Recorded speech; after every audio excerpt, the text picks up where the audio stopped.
Hello दोस्तों, कैसे हो आप सब। उम्मीद करता हूँ आप सभी अच्छे होंगे और मैं वैभव शर्मा आपका स्वागत करता हूँ आपके अपने यूट्यूब चैनल एनबी क्लासेस पर। आज हम चैप्टर 2 एटॉमिक स्ट्रक्चर जो कि क्लास 11 केमिस्ट्री की फर्स्ट बुक का दूसरा चैप्टर है, उसका लास्ट लेक्चर पढ़ने वाले हैं। यहाँ पर मैंने लिख दिया है लास्ट लेक्चर ऑफ चैप्टर 2 और आज ही हमारा चैप्टर बिल्कुल कंप्लीट हो जाएगा। फिर हम जो अगली वीडियो करेंगे वो पीरियोडिक टेबल के ऊपर करेंगे और उसके प्रैक्टिस क्वेश्चन भी मैं आपको किसी न किसी वीडियो में कराई दूंगा। तो आइए स्टार्ट करते हैं। तो ये हमारा लास्ट लेक्चर है चैप्टर 2 का। तो भाई इस चैप्टर के अंदर हमें पढ़ना क्या है, इस लेक्चर के अंदर हमें क्या क्या पढ़ना है। इस लेक्चर के अंदर हमें स्टेबिलिटी ऑफ ऑर्बिटल्स, ठीक है, और मैग्नेटिक मोमेंट और मैग्नेटिक प्रॉपर्टी, इन सबको पढ़ना है। आइए देख लेते हैं एक बार। तो सबसे पहले हम देखने वाले हैं मैग्नेटिक मोमेंट। Magnetic moment. अब मैग्नेटिक मोमेंट को हिंदी में क्या बोलते हो मेरे भाई? मैग्नेटिक मोमेंट को हिंदी में बोलते हैं चुंबकीय आघूर्ण। क्या बोलते हैं? चुंबकीय आघूर्ण हम इसको हिंदी में बोलते हैं। अब जो हमारी पीरियोडिक टेबल है, पीरियोडिक टेबल आप आगे पढ़ोगे, वो पूरी 4 ब्लॉक में डिवाइड है। SPDF, SPDF. अब जो 3 ब्लॉक हैं एसपीडी, एसपीडी के लिए तो एक फॉर्मूला लगता है। अगर कोई एलिमेंट एस पी या डी ब्लॉक से आता है तो उसके लिए तो एक फॉर्मूला लगता है, और अगर कोई एलिमेंट एफ ब्लॉक से आता है तो उसके लिए दूसरा फॉर्मूला लगता है। ठीक है, आइए देख लेते हैं दोनों फॉर्मूलों को। तो भाई हमारा जो पहले वाला फॉर्मूला है वो है mu is equal to, mu क्या होता है? म्यू होता है मैग्नेटिक मोमेंट का सिंबल। तो mu is equal to under root N into N plus two. ठीक है, बी एम, ये इसकी यूनिट है बी एम। बी एम की फुल फॉर्म है बोहर मैग्नेटोन। बोहर मैग्नेटोन इसकी फुल फॉर्म है। Mu is equal to under root N into N plus two. सभी जगह आपको म्यू ही सिंबल देखने के लिए मिलेगा, इसको यू नहीं म्यू बोलते हैं, म्यू। अब यहाँ पर एन क्या है? एन है भाई यहाँ पर अयुग्मित इलेक्ट्रॉनों की संख्या, ना कि आपकी प्रिंसिपल क्वांटम नंबर। एन यहाँ पर प्रिंसिपल क्वांटम नंबर नहीं है, एन यहाँ पर अयुग्मित इलेक्ट्रॉनों की संख्या है। जो भी परमाणु या आयन आपको दिया जाएगा उसके अंदर कितने अयुग्मित इलेक्ट्रॉन है वो यहाँ पर क्या है? वो यहाँ पर एन है।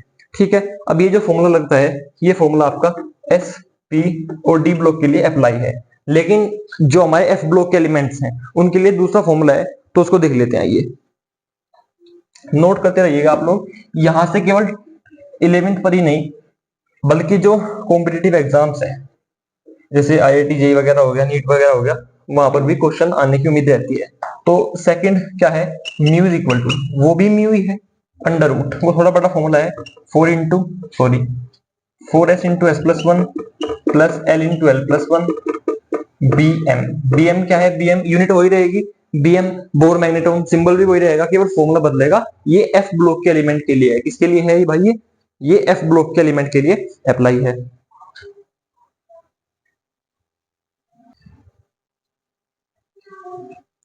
अब यहाँ पर एल क्या है? एल को आप सभी जानते हैं, एल तो आपका पुराना दोस्त है। एजीम्यूथल क्वांटम नंबर यानी द्वितीयक या द्विगंशी क्वांटम संख्या क्या होती है हमारी? एल होती है। इसको तो आप निकाल लोगे। अब बात बनती है एस की एस क्या है? तो भाई देखो, एस यहाँ पर एस कक्षक नहीं है। एस क्या है यहाँ पर? एस यहाँ पर है भाई कुल चक्रण। एस को हम बोलते हैं कुल चक्रण, इंग्लिश में टोटल स्पिन। और एस निकलता कैसे है? S is equal to 1/2 into N. अब यहाँ पर एन क्या है? एन यहाँ पर फिर से वही चीज है, अयुग्मित इलेक्ट्रॉनों की संख्या, मतलब कितने अनपेयर्ड इलेक्ट्रॉन है वो क्या है भाई? यहाँ पर एन है। ठीक है, तो म्यू क्या हो गया? एफ ब्लॉक के एलिमेंट के लिए 4s into S plus one plus L into L plus one. S क्या है यहाँ पर? कुल चक्रण। एल क्या है? द्वितीय क्वांटम संख्या। और एस आपने पहले पढ़ा नहीं है इसलिए एस का फॉर्मूला मैं आपको बता दूं यहाँ पर, S is equal to 1/2 into N. N क्या है? अयुग्मित इलेक्ट्रॉनों की संख्या। ठीक है, अब क्वेश्चन किस तरीके से दिया जाएगा देखिए। इस फॉर्मूले पर तो क्लास 11th में यूपी बोर्ड में क्वेश्चन कम बनते हैं, मतलब पूछे ही कम जाते हैं, बन तो बोल सकते हैं लेकिन पूछे कम जाते हैं। कॉम्पिटिटिव एग्जाम्स में इस फॉर्मूले से क्वेश्चन आने की ज्यादा संभावना होती है। तो क्वेश्चन लिखिए एक, Na प्लस का म्यू क्या होगा? Na प्लस का म्यू क्या होगा? म्यू की जगह वो यहाँ पर चुंबकीय आघूर्ण लिख करके देगा, मैंने यहाँ पर शॉर्ट में लिख दिया म्यू। तो Na प्लस का म्यू क्या होगा? तो मैं आपको इसको निकालना बताता हूँ। तो भाई देखिए, Na प्लस एक किसका एलिमेंट है? Na प्लस एक एस ब्लॉक का एलिमेंट है। अब आप कैसे पता करोगे कि कौन एस का है, कौन पी का, कौन डी का, कौन एफ का? तो वो तो भाई देखो, आपको जब आप पीरियोडिक टेबल पढ़ लोगे वहां से पता लगेगा। फिलहाल तो मैं आपको बता रहा हूँ निकालने का तरीका। तो एस क्या है यहाँ पर? एस ब्लॉक का एलिमेंट है Na प्लस। अब देखिए, एस ब्लॉक का है तो फॉर्मूला क्या लगेगा? Mu is equal to under root N into N plus two. उसके लिए पहले आपको अयुग्मित इलेक्ट्रॉन ज्ञात करने पड़ेंगे, और अयुग्मित इलेक्ट्रॉन कहां से पता लगेंगे? अयुग्मित इलेक्ट्रॉन पता लगेंगे आपको इलेक्ट्रॉनिक विन्यास से। तो आइए करते हैं।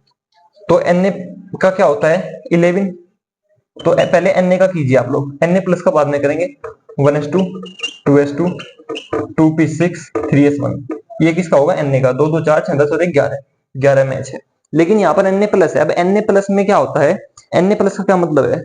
प्लस चार्ज आ गया तो उसका मतलब क्या है? मतलब एक इलेक्ट्रॉन निकल गया। अगर प्लस चार्ज आता है तो इलेक्ट्रॉन निकल जाता है, और माइनस चार्ज आता है तो इलेक्ट्रॉन आ जाता है। कितने प्लस के चार्ज है? प्लस का 1, यानी एक इलेक्ट्रॉन निकल गया। यानी हम एक इलेक्ट्रॉन को यहाँ से गायब कर देंगे। और कहां से गायब करेंगे? सबसे लास्ट वाली सेल से। सबसे लास्ट वाली सेल से गायब कर दो, यहाँ पर 0 रह गए। ठीक है, अब कितने हो गए? 2 2 4 6 10। अब ये Na प्लस के लिए है, ये यहाँ पर 11 ही रहेगा, लेकिन ये Na प्लस के लिए अब ये बना। अब आप क्या करेंगे? इसमें अयुग्मित इलेक्ट्रॉनों की संख्या निकालेंगे। तो भाई देखो, इसमें कितने हैं? 2 है। यहाँ पर कितने हैं? 2 है। 2p में कितने हैं? 6 है। तो सभी इलेक्ट्रॉन पेयर है, मतलब एक भी इलेक्ट्रॉन अनपेयर्ड नहीं है हमारा। यानी n की वैल्यू कितनी आई? 0। और म्यू बराबर कितना आ जाएगा? 0 ही आ जाएगा, जाहिर बात है। यानी इसका जो मैग्नेटिक मोमेंट आएगा वो 0 आएगा। तो ऐसे भी क्वेश्चन दिए जा सकते हैं कि आपको डायरेक्ट 0 ही बन जाए, अगर अयुग्मित इलेक्ट्रॉन नहीं है तो 0 ही बनेगा। ठीक है, तो ये हमारा क्या हो गया? मैग्नेटिक मोमेंट हमने निकालना सीख लिया। अब हम नेक्स्ट टॉपिक की ओर बढ़ते हैं, जो कि है हमारा नेक्स्ट टॉपिक है, उसका नाम है मैग्नेटिक प्रॉपर्टी। क्या है? Magnetic property.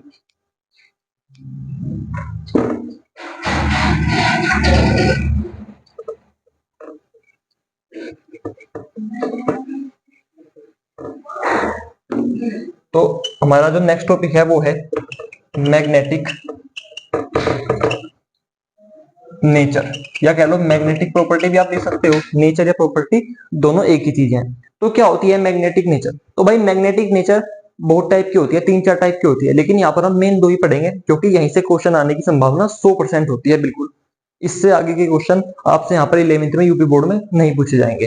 तो देखिए, मैग्नेटिक जो नेचर है आपकी, वो पहला टाइप तो है डायामैग्नेटिक। डायामैग्नेटिक को हिंदी में क्या बोलते हैं? हिंदी में बोलते हैं प्रति चुंबकीय।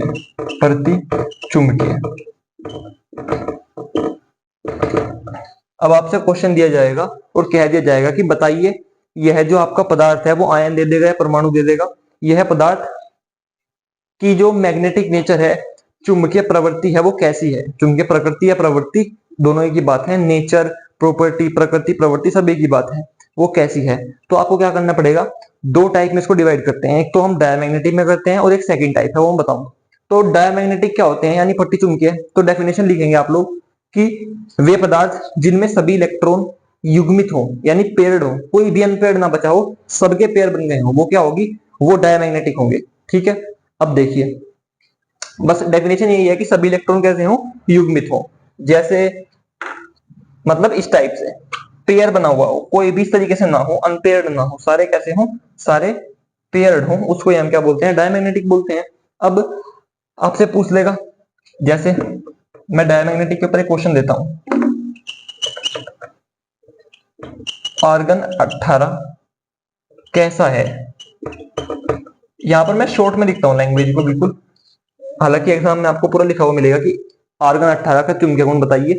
तो यहाँ पे मैंने लिख दिया कैसा है। तो देखिए, वैसे तो ये पट्टी चुंबकीय है क्योंकि मैंने इसके अंदर क्वेश्चन दिया है, लेकिन आप स्पष्टीकरण कैसे करोगे? तो वही बात है जैसे आपने मैग्नेटिक मोमेंट में करा था, इलेक्ट्रॉनिक विन्यास आपको करना पड़ेगा। तो आइए आर्गन 18 का इलेक्ट्रॉनिक विन्यास करते हैं। तो कैसे होगा? 1s2 2s2 2p6 3s2 3p6। भाई 2 2 4 6 10 12 6 18 और 18 से मैच हो गया बिल्कुल, कोई चार्ज वगैरह नहीं है। अगर ऊपर कोई चार्ज वगैरह नहीं रहता है तो ऊपर वाले अगर सारे नंबर को जोड़ करके नीचे वाला नंबर आ रहा है तो समझ लो इलेक्ट्रॉनिक विन्यास सही है आपका, जबकि ये बिल्कुल सही ऑर्डर में लिखा हुआ आपने उस चार्ट के अकॉर्डिंग। अब यहाँ पर आप चेक करिए, कोई अनपेड इलेक्ट्रॉन है नहीं है। तो यहाँ पर 1s में तो 2 भरे हुए हैं इस तरीके से, 2s में भी 2 भरे हुए हैं, और 2p में 3 होते हैं डिब्बे तो, लेकिन इलेक्ट्रॉन कितने अच्छे हैं तो 1 में 2 आ जाएंगे। 3s में भी 2 भरे हुए हैं पूरे, और 3p में p में 3 डब्बे होते हैं, 6 है तो 6 के 6 हो जाएंगे। यानी सारे इलेक्ट्रॉन कैसे हैं? सारे इलेक्ट्रॉन पेयर्ड हैं। यानी ये कैसा है? प्रतिचुंबकीय है। प्रतिचुंबकीय क्यों है? क्योंकि सारे इलेक्ट्रॉन पेयर्ड हैं। युग्मित है, किसी को भी हम ये नहीं कह सकते कि वो अनपेयर है। अब सेकंड टाइप देखते हैं। सेकंड टाइप है हमारी पैरामैग्नेटिक। कैसी है? पैरामैग्नेटिक। तो थोड़ा सा आप यहां से सेकंड टाइप देख लीजिए, वो है हमारी पैरामैग्नेटिक। कैसी है भाई? पैरामैग्नेटिक। इसको हम क्या बोलते हैं? इसको हम बोलते हैं अनुचुंबकीय। इसको हम अनुचुंबकीय बोलते हैं। तो देखिए ये भी बहुत इंपॉर्टेंट टाइप है।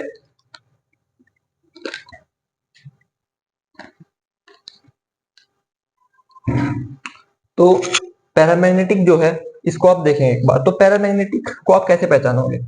इसको हम हिंदी में अनुचुंबकीय बोलते हैं। क्या बोलते हैं? अनुचुंबकीय। अगर पदार्थ में एक भी इलेक्ट्रॉन अनपेयर्ड बचता है, मतलब जिसका पेयर ना बना हो, भले ही वो एक इलेक्ट्रॉन हो, तो पदार्थ कैसा हो जाएगा? पदार्थ पैरामैग्नेटिक यानी अनुचुंबकीय हो जाएगा। ठीक है, बस अनपेयर्ड इलेक्ट्रॉन होना चाहिए, चाहे वो एक हो, दो हो, कितने ही हो। जैसे मैंने आपसे पूछा Na जिसका एटॉमिक नंबर 11 है, तो बताओ ये कैसा है? डायमैग्नेटिक है, पैरामैग्नेटिक है? तो आप इसका इलेक्ट्रॉनिक कॉन्फ़िगरेशन करेंगे 1s2 2s2 2p6 3s1, ये हो जाएगा। भाई कोई चार्ज नहीं है यहाँ पर, प्लस माइनस का तो दो दो चार्ज है, 10 और 11, और 11 मैच हो रहा है। और अगर कोई चार्ज नहीं है और मैच हो रहा है तो मतलब इलेक्ट्रॉनिक कॉन्फ़िगरेशन सही है। अब यहाँ पर आप चेक करेंगे कोई अनपेयर्ड इलेक्ट्रॉन है या नहीं है। तो देखिए यहाँ पर तो 1s है, इसमें दो भरे हुए हैं, बिल्कुल पेयर्ड होंगे। 2s में भी दो हैं, पेयर हैं। 2p में 6 हैं, पेयर हैं। और 3s में एक ही भरा हुआ है, यानी यहाँ पर s में इस तरीके से होगा, एक इलेक्ट्रॉन है, दूसरे इलेक्ट्रॉन यहाँ पर नहीं है, यानी यहाँ पर अनपेयर्ड इलेक्ट्रॉन है, यानी ये पैरामैग्नेटिक हो गया। कैसा हो गया? पैरामैग्नेटिक यानी अनुचुंबकीय। तो ये हमारी मैग्नेटिक नेचर भी कंप्लीट होती है। इसमें आपको क्या करना है? बस केवल ये देखना है इलेक्ट्रॉनिक कॉन्फ़िगरेशन करके इलेक्ट्रॉन सारे पेयर्ड हैं या कोई अनपेयर्ड भी बचा हुआ है। अगर सारे पेयर्ड हैं तो हम क्या बोलेंगे? डायमैग्नेटिक यानी प्रतिचुंबकीय है। अगर एक भी अनपेयर्ड बचा हुआ है तो हम क्या बोलेंगे? वो पैरामैग्नेटिक या अनुचुंबकीय है। ठीक है, अब आप लोग थर्ड टॉपिक देखिए चैप्टर का, स्टेबिलिटी ऑफ ऑर्बिटल्स। क्या देखिए? Stability of orbitals. तो भाई ये टॉपिक बहुत इंपॉर्टेंट है। एनसीईआरटी के अंदर ये टॉपिक दिया गया है और आपके सिलेबस के अंदर भी ये टॉपिक है। तो यहाँ पर हम थर्ड टॉपिक देख रहे हैं, कक्षकों का स्थायित्व। कक्षकों जिसको हम इंग्लिश में ऑर्बिटल बोलते हैं, ऑर्बिटल्स का स्थायित्व। तो देखिए कक्षकों का स्थायित्व आप कैसे चेक करते हो? तो देखिए जब आप कक्षकों में इलेक्ट्रॉन भरते हो तो वो किसके अकॉर्डिंग भरते हो? वो हुंड के नियम के अकॉर्डिंग भरते हो। अब इलेक्ट्रॉन तीन प्रकार से इस व्यवस्था हो सकती है। क्या? देखिए एक तो फुल फिल्डेड, एक हाफ फिल्डेड,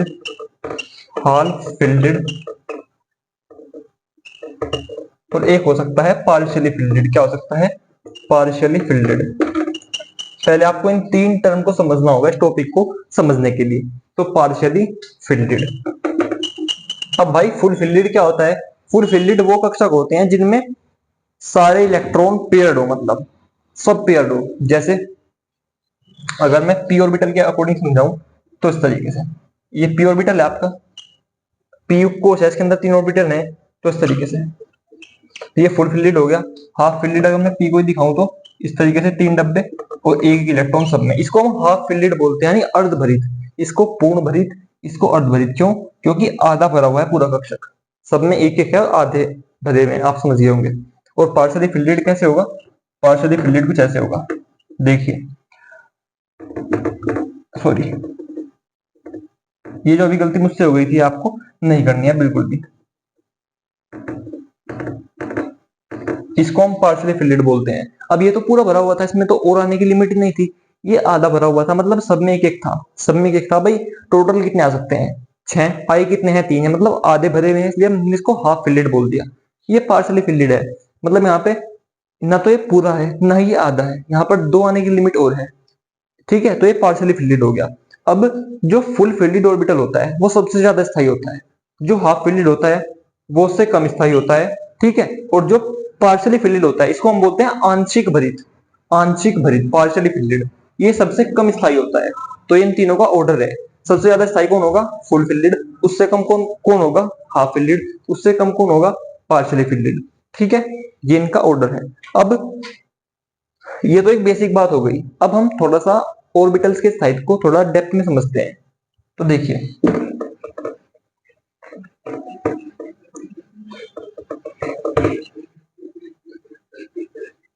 तो भाई एक टर्म को आपको समझना पड़ेगा थोड़ा सा, विनिमय ऊर्जा।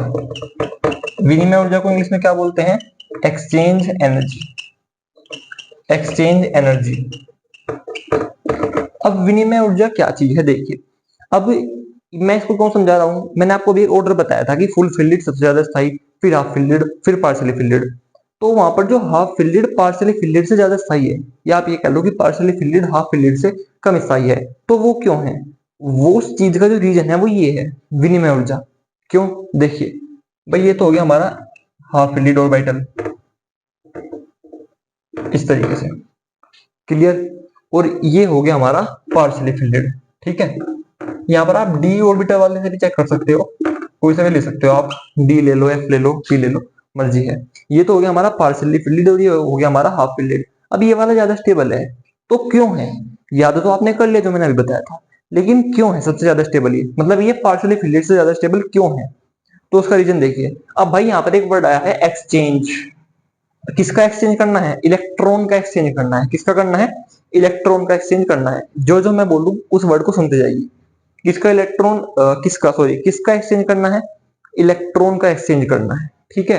अब इसमें करते हैं, तो भाई देखो, ये जो पहले वाला इलेक्ट्रॉन है इसको हम बोल देते हैं फर्स्ट, इसको हम बोल देते हैं सेकंड, इसको हम बोल देते हैं थर्ड।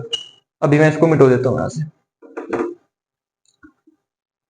ठीक है। मैंने बोल दिया कि ये तो हो गया आपका फर्स्ट, सेकंड, थर्ड। अब इस पहले इलेक्ट्रॉन का एक्सचेंज आप दूसरे के साथ भी कर सकते हो, तीसरे के साथ भी कर सकते हो। जैसे इसका एक्सचेंज इसके साथ भी हो सकता है और इसके साथ भी हो सकता है। यानी कितने एक्सचेंज हुए? 2 एक्सचेंज हुए, सही बात है। और अब जो ये दूसरा इलेक्ट्रॉन है, इस दूसरे इलेक्ट्रॉन का एक्सचेंज आप लोग किसके साथ कर सकते हो? इस दूसरे इलेक्ट्रॉन का जो एक्सचेंज है वो आप लोग इसके साथ कर सकते हो, ठीक है। भाई थोड़ा सा आप लोग टॉपिक को थोड़ा समझिए, समझने की कोशिश कीजिए इस बात को।